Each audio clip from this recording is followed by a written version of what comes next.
Magandang araw po. Usapang kalusugan muna tayo. Nakikita nyo ba itong nasa likuran ko? Isang uri ito ng halamang kawayan. Isa sa pinakamataas na uri ng damo at maaaring pakinabangan at ginagamit din bilang kasangkapan sa paggawa ng bahay. At ang mga labong nito ay isa ding masarap at masustansyang gulay. Subalit, naririnig mo na rin ba na maging ang dahon pala nito ay marami ding gamit at may pakinabang din na dala.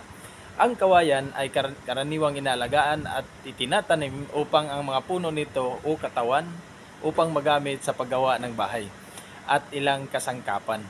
Madalas ding kinukuha ang puno o bata pa nitong labong upang gawing gulay. At napakasarap nito.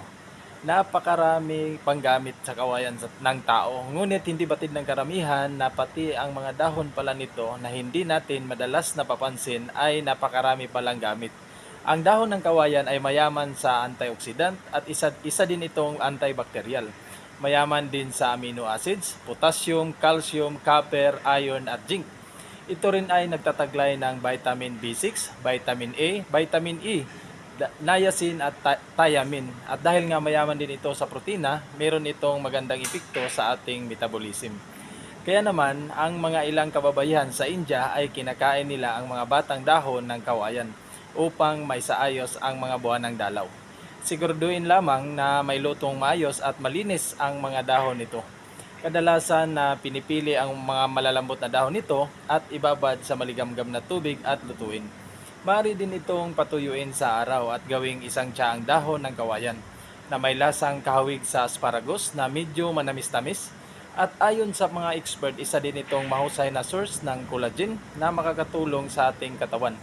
Subalit, ang pagkonsumo nito ay in moderation lamang na maaaring 2 bisis o 3 bisis sa loob ng isang araw.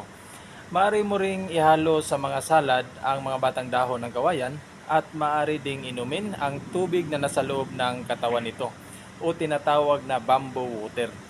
Sa kasalukuyan, ang mga dahon ng kawayan ay binibinta na rin online. Kaya naman, kung may puno ng kawayan sa inyong bakuran, pwede mo itong subukan. At ngayon, batid mo na hindi lang pala ang labong nito ay pwedeng pakinabangan, pati rin pala ang dahon nito. Okay? Kung sa tingin mo ay may natutunan ka sa video ko na ito, baka pwede namang makahingi ng isang pabor. Baka pwedeng papindot ng subscribe button at paiwan na rin ng isang mainit na likes. Ako po ang inyong Kuya Ting na nagsasabing mas mahalaga ang kalusugan kaysa kayamanan. Wala nang kwenta ang ating kayamanan kung pati na tayo ay hindi na makikinabang nito. At higit na mahalaga ang ating kalusugan para sa pag-abot ng ating mga pangarap. Mag-ingat po kayo palagi. Sana nasa mabuti kayong kalagayan. Paalam.